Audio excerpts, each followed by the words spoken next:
नमस्ते सभी को।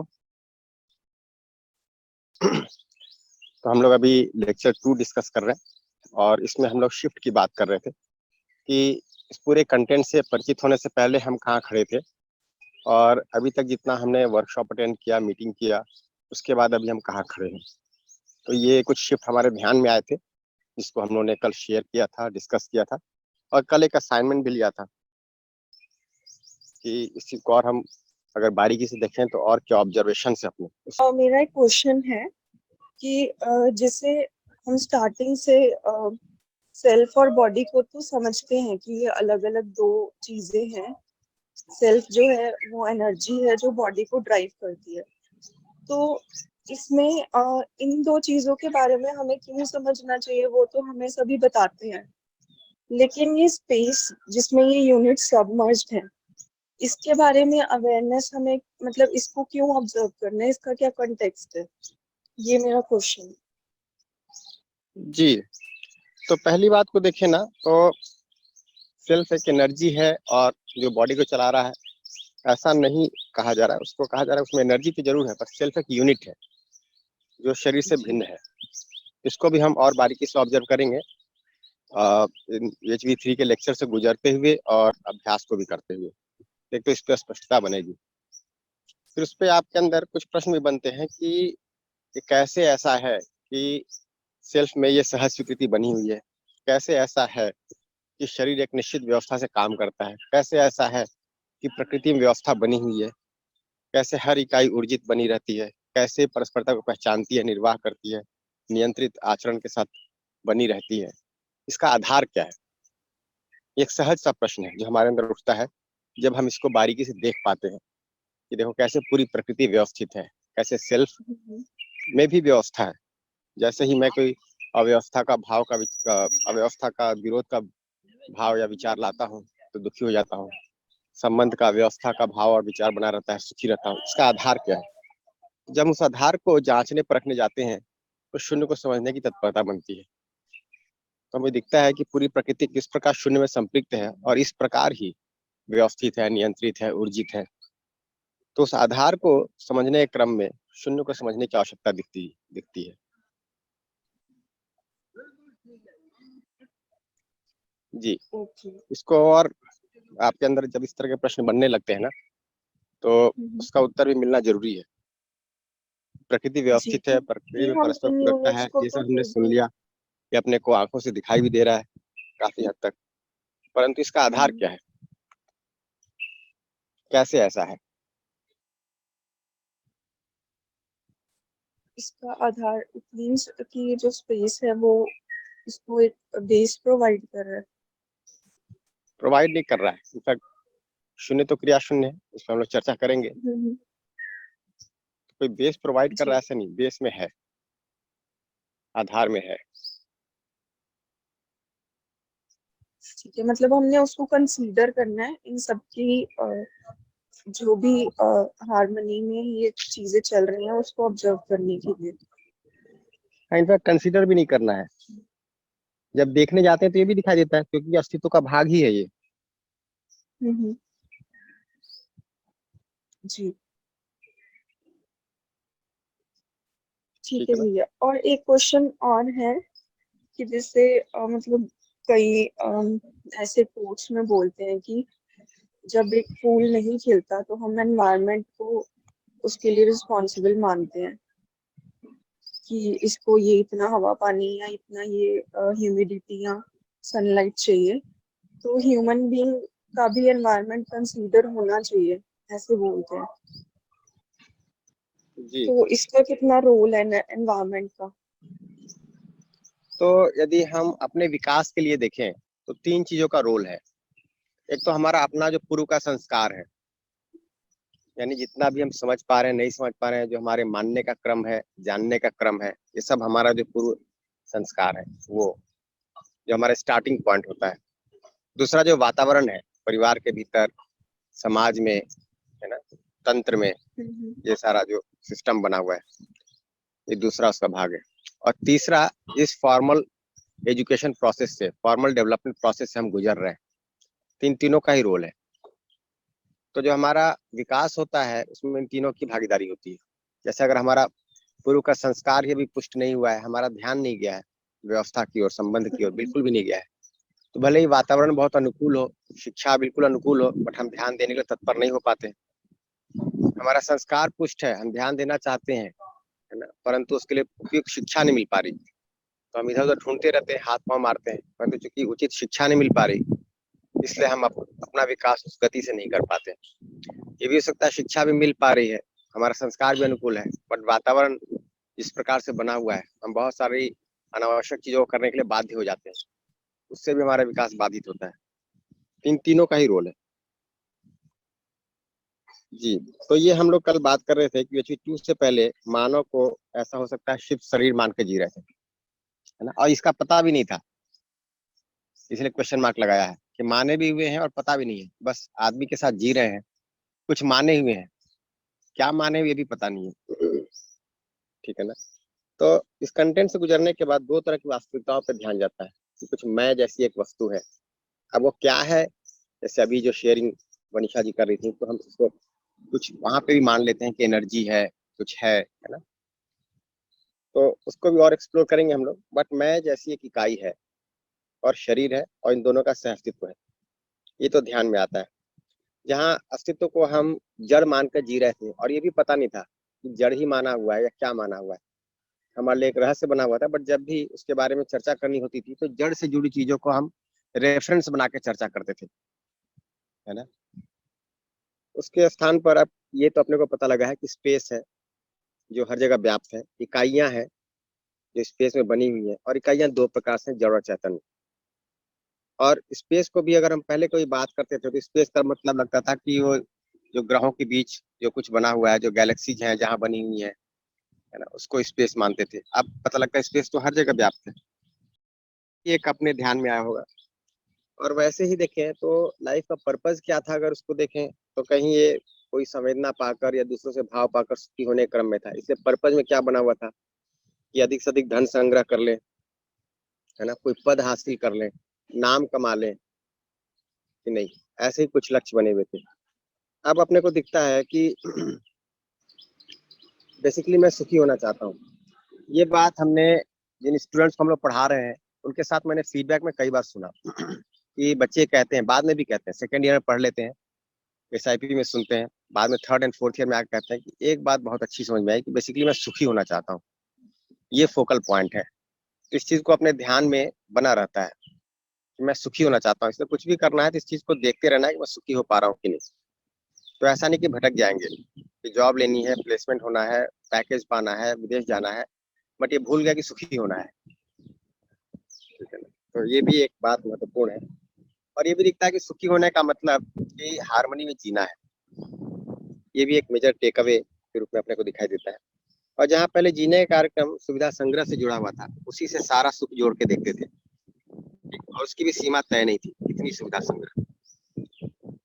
जैसे अभी कई बार जब इंडक्शन प्रोग्राम में एक बड़े समूह में बच्चों को एड्रेस करना होता है, समय कम होता है, तो कुछ प्रश्नों से ही शुरू करते हैं।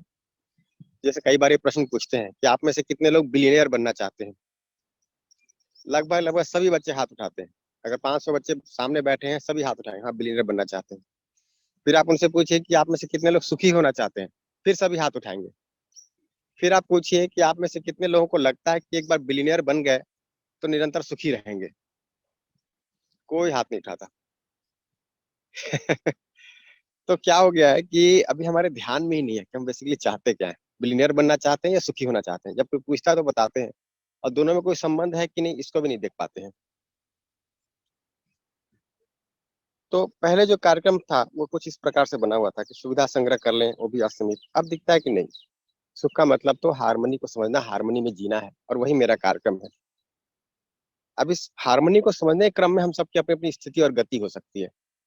कोई सेल्फ को लेकर ज्यादा ध्यान दे रहा है, कोई परिवार में संबंधों को लेकर ज्यादा ध्यान दे रहा है, कोई समाज में न्याय को लेकर ज्यादा ध्यान दे रहा है कि वहाँ हारमोनी हो जाए समाज में, कोई प्रकृति के किसी एक भाग को लेकर ज्यादा ध्यान दे रहा है। ये तो हो सकता है, वेरिएशन हो सकता है, परंतु ये तो अपने ध्यान में आता है कि एसेंशियली सुख सुनिश्चित होगा तो इसी से होगा। इतनी बात कल हम लोगों ने की थी, और ये अपेक्षा की कम से कम आधा घंटा हम अलग से लगाएं किसी पे ध्यान देने के लिए, उसको नोट करने के लिए, तो हम सबके विकास के लिए उपयोगी होगा। और ये आधा घंटा हम दिन में कभी खाली बैठे हैं तो निकाल लें, अगर जॉब पे जा रहे हैं तो रात को सोने से पहले निकाल लें, है ना, या कभी अपने साथ बैठने का अवसर मिलता है तो यार टास्क नहीं अपने पास तो निकाल लें और उसको नोट कर लें। तो एक बार देख लें कि क्या असाइनमेंट है आज दिन भर के लिए, और उसको बैठ के इत्मीनान से कर लें, तो क्रमशः स्टेप बाय स्टेप हम कैसे अपने आप में गति कर पा रहे हैं वो भी देख पाएंगे, और कहाँ हम फंस जा रहे हैं, कहाँ हम उलझ जा रहे हैं, उसको भी नोट कर पाएंगे। इस पॉइंट पे तो मैं क्लियर हो पा रहा हूँ, इस पॉइंट पे मैं उलझ जा रहा हूँ। जी, बढ़िया। तो इतनी चर्चा के साथ भैया आगे चलते हैं। जी भैया, अगर जैसे सामने वाले की कोई मान्यता है, उसके बिहाफ पे अगर वो नहीं कर रहा, तो उस केस में क्या करना चाहिए भैया? देखिए, मानने से जानने पे जाना, यही हम सबके लिए कार्यक्रम है। तो क्या हुआ है, जो भी बात हो रही थी ना, कि हमारा अपना कुछ पूर्व संचित संस्कार होता है, फिर कुछ हमें शिक्षा मिलती है और हमारा एक वातावरण होता है। इन सब के योग संयोग में हमारा अपना नया संस्कार बन जाता है। तो कई बार ऐसा होता है कि अगला व्यक्ति किसी जॉब में आया और बड़े ही अच्छे भाव से उसने भागीदारी करनी शुरू की, बट उसके बाद उसको लगा कि इसका फल परिणाम तो बुरा हो गया, ठीक है ना, और उसने फिर तुलना की कि जिन्होंने ऐसा नहीं किया उनका क्या हुआ, जिन्होंने ऐसा किया उनका क्या हुआ। तो हमने खूब मेहनत की, हमारा प्रमोशन नहीं हुआ। जिसने चाटुकारिता की फॉर एग्जाम्पल, है ना, तो उसका प्रमोशन हो गया और उसके लक्ष्य में बना हुआ प्रमोशन। शिक्षा को अभी वो लक्ष्य के रूप में नहीं देख पा रहा। शिक्षा का जो प्रयोजन है वो समाज में परिमार्जन लाना है, तो शिक्षा का प्रयोजन किसी और रूप में देख रहा है। अब ये सब उसके जो गहरे संस्कार हैं पे ध्यान में आ जाते हैं, तो उस पर हम काम करेंगे। तो उसमें एक अच्छा विधि तो ये है कि जिस भी शिक्षा तंत्र में हम बैठे हुए हैं वहाँ सभी के साथ इन सारे मुद्दों पे खुल के चर्चा हो, है ना, वर्कशॉप हो। तो कई सारी चीजों के लिए जिसके लिए हमको अलग से प्रयास करना पड़ता है वो एक ही वर्कशॉप में हो जाता है। जी भैया। जी। हाँ, प्रणाम भैया, प्रणाम। जी, राम। ये यूएसपी से पहले और उसके बाद में तो परिवर्तन तो काफी हुआ इसमें, समझ बड़ी। हाँ, ये भी समझ में आता है कि बॉडी और सेल्फ अलग अलग है। लेकिन भैया, जब प्रोग्राम बनाने की बात पे आते हैं, ये तो बात क्लैरिटी होती है कि कंटिन्यूअस हैप्पीनेस चाहिए। लेकिन प्रोग्राम की बात पे आता है कि 10 में से 8 बार तो सोचते नहीं नहीं ठीक है, फिजिकल फैसिलिटी से कंटिन्यूअस हैप्पीनेस नहीं मिलती है, और उसको अपना इग्नोर कर देते हैं, बाइकआउट कर दिया उस चीज को। लेकिन कभी कभी ऐसा होता है कि नहीं लगता कि नहीं नहीं, फिजिकल फैसिलिटी से हैप्पीनेस जो मोमेंट्री एक्साइटमेंट है उसको लेने का प्रयास करते हैं। और ये घटना कई बार होती है, कई महीनों से चल रहा है इस तरीके से कि मोस्ट ऑफ द टाइम तो अवॉइड करते हैं, नहीं फिजिकल फैसिलिटी से नहीं मिलना है तो अपना प्रोग्राम हमको इस पे धारण नहीं करना है, इस पे नहीं बनाना है। लेकिन कभी ना कभी चूक जरूर हो रही है कि नहीं चलो ठीक है, इस बार फिजिकल फैसिलिटी से हैप्पीनेस ले लेते हैं, थोड़ी देर के लिए है। ये थोड़ा सा समझ सही नहीं आ रही है। ये इसमें क्या करें, इसमें कभी कभी गलती हो रही है इस तरीके से। जी, इसमें मूल बात तो ये है ना कि ये बात अपने को ध्यान में आया है कि शरीर से मिलने वाली संवेदना जो है वो निरंतर सुख का आधार नहीं हो सकता।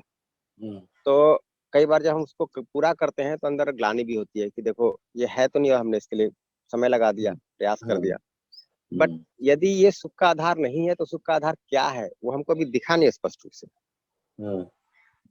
तो करने का काम ये है कि जो सुख का निरंतर आधार हो सकता है उसको हम देखने का, समझने का प्रयास करें। तो कई बार क्या होता है कि हम कुछ चीजों को निषेध करने जाते हैं कि ये ठीक नहीं है, ठीक नहीं, इसको रोकना है, इसको बंद हाँ। करना है, इसको बदलना है। बट जो सही है, जो करने योग्य है, वो अभी पूरा स्पष्ट नहीं हुआ है। तो इसके लिए भी क्या प्रोग्राम बनाए कि वही आप प्रोग्राम तो बना ही रहे हैं, आप रोज सुबह में जुड़ रहे हैं, है ना, घंटा घंटा समय लगा रहे हैं, कई बार आप हिंदी अंग्रेजी दोनों सत्रों में रह रहे हैं, बहुत अच्छी बात है भैया। बट वही है, अभी हमारा बहुत सारा पुराना संस्कार है जिसका अभी हाँ। हम मूल्यांकन नहीं कर पाए हैं, है ना। तो समय तो लगता ही है, हम सबको लगता है। आप इसको और विधिवत कर पाए, जो असाइनमेंट्स दिए जा रहे हैं उसको भी हम अपने आप में पूरा कर पाए। और कई बार ये होगा कि कुछ चीजों को हम इग्नोर करते हुए चलते हैं, जैसे फॉर एग्जाम्पल अभी सुबह के सत्र में हम जुड़े, हाँ। अभी इस 1 घंटे में हो सकता है हमारा ध्यान बहुत बारीकी से जाता है, बहुत सारा जो हमने कल निर्वाह किया उसको लेकर अपने अंदर प्रश्न उठते हैं, ग्लानि होती है, कई बार पीड़ा भी होती है। बट जब फिर दिन भर का समय मिलता है तो हमारे ध्यान से बहुत सारी चीजें हट जाती हैं, है ना। वो जैसे बात होती है कि जब बैलगाड़ी चलती है कच्चे रास्ते पे बरसात के हम्म। समय में तो खांचे बन जाते हैं, जी। ठीक है ना। अब जब बरसात चला गया बट खांचे तो बने रहते हैं। अब हम्म। बैलगाड़ी जब दोबारा वहां से गुजरती है वापस खांचे में चली जाती है। तो अभी जब दिन भर का हमारे पास 23 घंटे का समय मिलता है हाँ, हमारी बैलगाड़ी वापस खांचे में चली जाती है। सही बात है। कि नहीं, तो बस होश बना रहे, है ना, कि भाई समतल जो रास्ता है उस पे चलना है, खांचे में नहीं फंसना है। नहीं, सही बात हुई। अभी पहले तो 10 में 10 गलतियां हो रही थी, लेकिन अब ये है कि कभी भी एक दो गलतियां हो जाती हैं और फिर बाद में वही बात है, रिग्रेट होता है कि अरे इससे तो नहीं मिलना था, फिर वही प्रोग्राम बनाया आपने, फिर वही प्रोग्राम बनाया। तो वो गलतियां तो जी कम है। तो लेकिन ठीक है, प्रोग्राम आप जो बता रहे हैं इसको कंटिन्यू रखें, इसको मॉर्निंग सेशन के साथ साथ बाकी वॉलंटियरिंग हाँ में भी। हाँ, देखिए जैसे अभी हम लोग सुबह में 1 घंटा लगा रहे हैं ना, दिन भर हम्म, में भी कम से कम आधा 1 घंटा तो लगा दें इस पे। जो हम जैसे अभी सुबह में संवाद हो रहा है, और हाँ, 1 घंटा हम अपने आप में संवाद करने में लगाएं, हाँ, ठीक है ना, उसको ऑब्जर्व करने में, तो काफी उपयोगी रहेगा। और लगा सकते हैं, ठीक। हाँ, थके बिल्कुल हुए लगा तो लेटे सकते लेटे लगा दे, है ना। जब भी खाली बैठे हैं वो 1 घंटा अपने साथ लगाएं। जब भी लगे कि अब थक गए हैं, मनोरंजन करना है, मनोरंजन करने की जगह अपने आप में समय लगा दे। हैं। एक बार हमको सुख का स्रोत भीतर दिखाई देने लगे तो यही मनोरंजन लगता है, न दिखाई दे तब तक बाहर लगता है। हाँ, सही कि है। नहीं। नहीं, बिल्कुल बिल्कुल एग्री भी है, सहमत हूँ इस बात से 100%। बढ़िया भैया। थैंक यू भैया, थैंक यू। जी, तो शिफ्ट 1 की बात करें, यूएचवी 2 का जो फोकस रहा है, और यूएचवी 2 कहें या यूएचवी 1 भी कह सकते हैं, इंट्रोडक्टरी भी कह सकते हैं, है ना। क्योंकि जिन्होंने यूएचवी 2 नहीं किया उनके लिए भी ये बात ध्यान में आ सकती है, जिन्होंने कर लिया बहुत अच्छी बात है। उनमें से कुछ साथियों ने फेस टू फेस किया है, कुछ साथियों ने ऑनलाइन ही किया है, तो कुछ लोगों ने कई बार किया है ना। तो इतना तो हम अभी देख पाएंगे कि उसका फोकस अगर देखें तो क्या है कि हमारे अंदर जांच परख की प्रक्रिया शुरू हो जाए। एक तो ये बात है। और दूसरी बात, अगर हम मानव की बात करें, तो मानव जो है सेल्फ और बॉडी का कोएग्जिस्टेंस है। तो अगर ये दोनों बातें ध्यान में आती हैं तो जांच परख करना है अपने आप में, मान के नहीं जीना, जानना है। ये भी एक मेजर बात है ना। तो पहले देखें तो हम मानने में फोकस थे या सूचनाओं को इकट्ठा करने में फोकस थे। ढेर सारी किताबें पढ़ ली, चाहे हमने विज्ञान की पढ़ ली, अध्यात्म की पढ़ ली, है ना, साहित्य पढ़ लिया, बहुत सारा कुछ पढ़ते थे, सूचनाएं लेते थे, और उसको फिर आपस में विश्लेषण करते थे, अपने आप में विश्लेषण करते थे। उसके स्थान पर अपने आप में जांच परख शुरू हो जाए, एक मेजर शिफ्ट ये मिलता है, ठीक है ना। और दूसरा, मानव की बात करें तो मैं और शरीर को लेकर ध्यान जाता है। तो अगर हम ये मानते हैं कि मनुष्य शरीर है, तो फिर जो एक्सपेक्टेशन बनता है ना सुखपूर्वक जीने का, वो बाहर की ओर बनता है। क्योंकि शरीर सामयिक है, अपने सबको पता है शरीर सामयिक है, ठीक है ना। और शरीर से जो कुछ मिलेगा वो भी सामयिक है। तो इस सामयिकता से निरंतरता को कैसे सुनिश्चित करें, तो बाहर से जो अनुकूल मिल सकता है उसको हम जुटाने में लगे रहते हैं। और चूंकि अपने ऊपर ध्यान नहीं है, तो जब बाहर से जुटाने जाते हैं हर बार पूरा नहीं होता। कहीं अगला व्यक्ति बाधा बनता है, कहीं अ, समाज बाधा बनता है, कहीं पे प्रकृति में कोई घटना हो रही है वो बाधा बनती है। मूवी देखने जा रहे हैं और बारिश हो गई, लगता है देखो बारिश को भी इसी टाइम होना था, बड़ा बकवास मौसम है, बड़ा खराब प्रकृति है, क्या हो गया है आजकल, है ना। मूवी देखने जा रहे हैं, अगले व्यक्ति ने रोक दिया, ये कोई टाइम है मूवी जाने का। ये लोग भी जो है मनमानी करते रहते हैं, उनको और कोई काम नहीं है, दूसरों को डिक्टेट करते रहते हैं। मेरी अपनी लाइफ है, मेरा अपना चॉइस है, who are they to decide for me, है ना। तो हम ये मानने रहते हैं कि आई एम ओके, है ना। जो समस्या है वो दूसरों के साथ है, ठीक। ये दूसरे लोग समस्याकारी हैं, दूसरे लोग समस्याग्रस्त हैं, मैं तो ठीक ही हूँ। और अगर दूसरा ना हो तो मैं तो बड़े आराम में रहूंगा, ये भी मान लेते हैं कि जब तक ये दूसरा है तब तक मेरा सुख सुनिश्चित नहीं हो सकता। तो समस्या को हम बाहर देख रहे होते हैं, दूसरे मनुष्यों में देख रहे होते हैं, प्रकृति में देख रहे होते हैं, अपने आप को ठीक ही माने रहते हैं। इनफैक्ट ये इतनी प्रचलित सी मान्यता धीरे धीरे बनती जा रही है आजकल की शिक्षा से, है ना। I am the way I am, है ना, मैं जैसा हूँ वैसा हूँ। आपको मेरे साथ एडजस्ट करना है तो संबंध रखो, नहीं रखना है तो नहीं करना है तो नहीं रखो। तो ये एक प्रचलित सी मान्यता हो सकती है। तो इसमें क्या होता है कि हम जो सुख है वो संवेदनाओं से, सुविधाओं से या दूसरे से पाकर पूरा करने में लगे रहते हैं।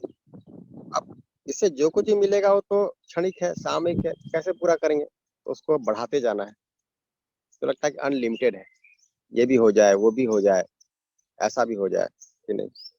और कार्यक्रम अल्टीमेटली हम जितना कर पाए वो एक बात है, बट कल्पना में देखें तो अनलिमिटेड सुविधाओं की ही इच्छा बनी रहती है ना। तो ये सोचते रहते हैं कौन बनेगा करोड़पति, में हम भी चुना जाते और हमें भी करोड़ मिल जाता। ठीक, अब करोड़ क्यों, 10 करोड़ मिल जाता। अगर वैसे देखें तो कहीं कहीं ऐसा भी दिखाई दे सकता है। अब दिखता है कि मानव मैं और शरीर का सहअस्तित्व है, तो जो सुखपूर्वक जीने की इच्छा है अल्टीमेटली वो स्वयं में काम करने से पूरा होगा, बाहर से अनुकूलता पाने से नहीं। इनफैक्ट अभी हम लोग UHV3 में जैसे जैसे आगे बढ़ेंगे हमको दिखाई देगा कि जो शरीर से मिलने वाली संवेदना एक सूचना है, ये स्वाद जो है एक सूचना है। ठीक, दूसरे से हमें कोई शब्द सुनने को मिलता है, सूचना है, और उस सूचना को अर्थ मैं देता हूँ। इस पर हम लोग करेंगे अभ्यास, इस पर ध्यान देंगे तो और समझ में आएगा। तो निरंतर सुख का अर्थ तो इतना हुआ कि हम हर क्षण लय में, सामंजस्य में, व्यवस्था में बने रहें। और सुविधा का भी अब प्रयोजन ठीक से समझ में आता है। पहले क्या था, सुविधा जुटाते भी थे और बहुत ज्यादा जुटाते थे, ठीक, फिर भी समृद्धि का भाव नहीं होता था। शरीर को बहुत सारा सुविधा जुटा के देते थे, फिर भी स्वास्थ्य नहीं बन पाता था, है ना। अब क्या आपको दिखाई देगा कि सुविधा की आवश्यकता तो निश्चित है, सीमित है, और 3 ही प्रयोजन है, या तो शरीर के पोषण के लिए है, या संरक्षण के लिए है, या सदुपयोग के लिए है। इसलिए सुविधा की आवश्यकता निश्चित है, सीमित है, सामयिक है ना। ये भी बात दिखाई देगी। इसको थोड़ा हम लोग रिफ्लेक्ट कर सकते हैं चैट बॉक्स में कि क्या ऐसा हम देख पा रहे हैं कि सुविधा का 3 ही प्रयोजन है, या तो शरीर के पोषण के अर्थ में है, या संरक्षण के अर्थ में है, या सदुपयोग के अर्थ में है। मतलब फिजिकल फैसिलिटी या तो बॉडी के नर्चरिंग के लिए है, या प्रोटेक्शन के लिए है, या राइट यूटिलाइजेशन के लिए है, और कोई चौथा प्रयोजन है नहीं। अब आपको दिखाई देगा कि बहुत सारी सुविधाएं जो जुटा ली है हमने घर में। अगर अपने घर में सुविधाओं को भी देखें ना, पता चलेगा बहुत सारी सुविधाएं हमने जुटा ली हैं जो इन तीनों के ही लक्ष्य में नहीं है, इन तीनों ही प्रयोजनों से नहीं है। तो जिस सुविधा को जुटाने के लिए अभी हम समय लगाने को तैयार थे, अपना पूरा जीवन समर्पित करने को तैयार थे, अब वो भार लगता है, बोझ लगता है ना, अनावश्यक लगता है। बढ़िया। भैया और एक प्रश्न था जी कि जो हम ये अजम्पशन देख रहे थे UHV2 और इसके बाद, तो मैं थोड़ा भाव के पीछे अपने संस्कार क्या है ये देखने की कोशिश कर रहा था कि जैसे कई बार ऐसे होता है कि ये इंटेंशन हम भूल जाते हैं कि अरे सभी का इंटेंशन अच्छा है, कोई आपको मिसट्रस्ट कर रहा है, कोई आपसे ट्रस्ट नहीं कर रहा है, तो आपको बुरा लगता है, तो फिर मतलब एक विरोध का भाव मोमेंटरीली जाग जाता है, तो हम भूल जाते हैं उस टाइम कि ये इनका इंटेंशन नहीं है, ये कुछ उनकी मान्यता बनी हुई है। मगर इसके पीछे जो अपनी मान्यता है वो शायद ये है क्या, मतलब कि हम अपना सुख दूसरे के भाव पे आधारित खोज रहे हैं। तो अ, जो हम अभी मान्यता करके लिखे हुए हैं, जो इसकी पहले वाली स्लाइड में आज या कल आपने जो असाइनमेंट भी दिया था, वो सब एक तरह से एक डीप रूटेड संस्कार अपने ऊपर हो गए हैं, ऐसा हम बोल सकते क्या? मतलब ये भाव से संस्कार की जो लिंक है जी, उसको कैसे खोजे? ठीक बात है। इनफैक्ट वही तो मूल काम है।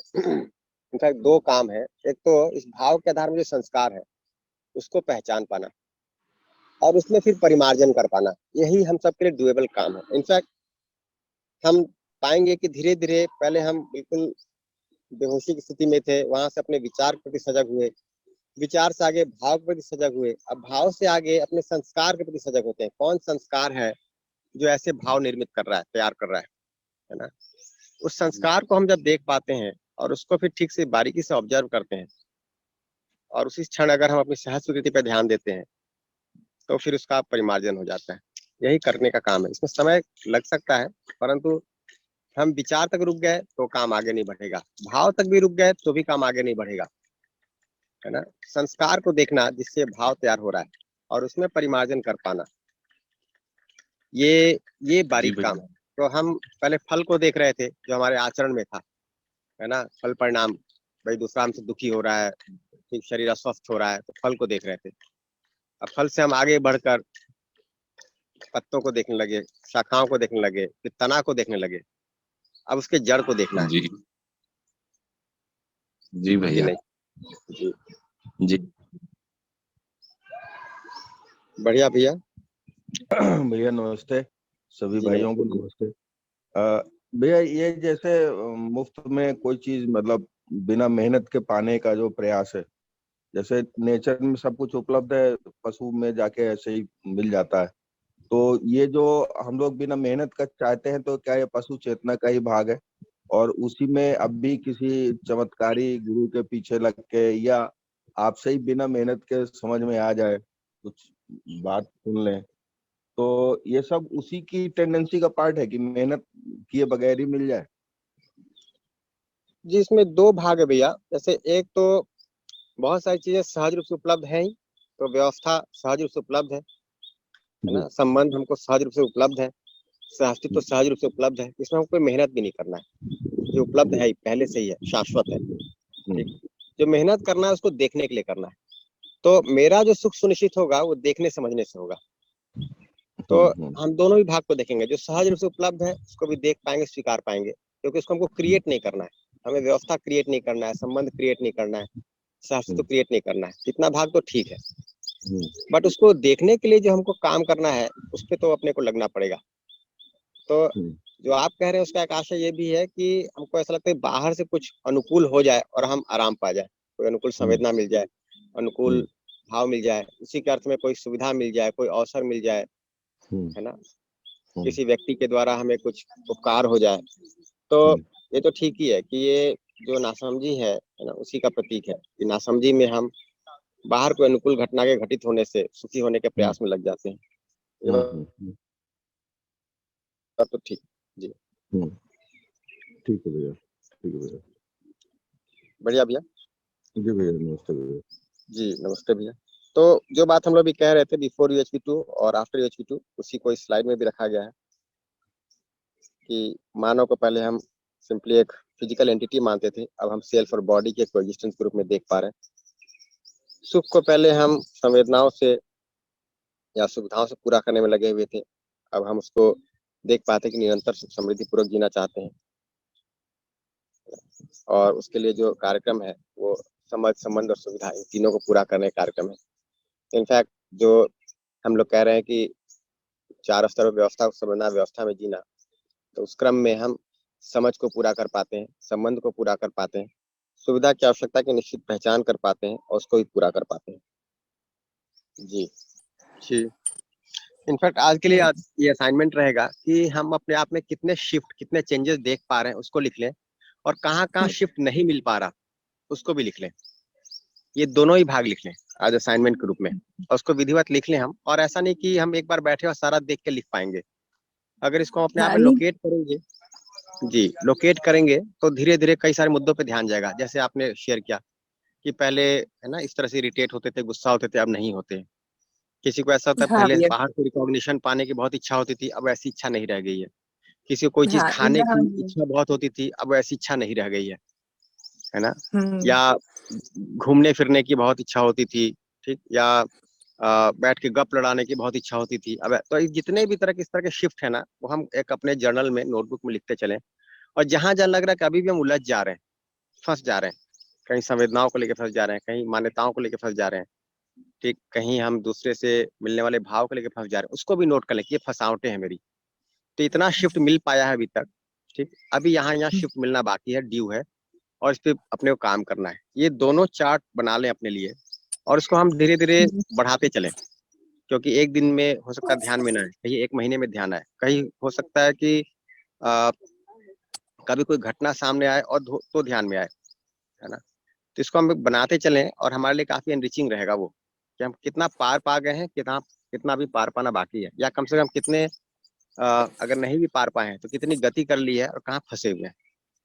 इसको नोट कर लें जी आज असाइनमेंट के रूप में, कल हम लोग इस पर और बात करेंगे, तो काफी जी उपयोगी भैया। रहेगा। जी हाँ भैया, धन्यवाद भैया। बढ़िया दीदी। कि ये जो हमारा क्वालिफिकेशन है UHV3 के लिए, उसके कुछ बिंदु सामने रखे गए हैं। तो जैसे एक बात तो ये है कि इस पूरे, जी अभी तक जितना हमने प्रयास किया उससे हमको ये अगर दिख पाया है कि एग्जिस्टेंशियल रियलिटी के बारे में जितनी बात हो रही है वो हमारे लिए रेलिवेंट है, और ये हमारी अपनी आवश्यकता है इसको समझना। इस बात को अपने आप में देख पा रहे हैं कि नहीं। ये एक एसेंशियल क्वालिफिकेशन है UHV3 के लिए कि हम इस चीज को अपने आप में देख पाए। ये जो कंटेंट है पूरे अस्तित्व के बारे में, मानव के बारे में, प्रकृति के बारे में, हमारी भागीदारी के बारे में, ये मेरा एक एसेंशियल रिक्वायरमेंट है और मुझे इसको डेप्थ में समझना है। क्या लगता है हम में से कितने लोग इस बात को कंक्लूड कर पा रहे हैं कि हाँ, इसे मुझे डेप्थ में समझना है? बढ़िया, तो अच्छी चर्चा रही। असाइनमेंट ये है कि हम जो शिफ्ट अपने आप में देख पा रहे हैं उसको नोट करते चले और जहां हम उलझे हुए हैं उसको भी नोट करते चले। जी, आज के लिए असाइनमेंट रहेगा, इसमें हम लोग लौट के फिर बात करेंगे। जी भैया, धन्यवाद, नमस्ते सर। सभी को नमस्ते, सभी को धन्यवाद।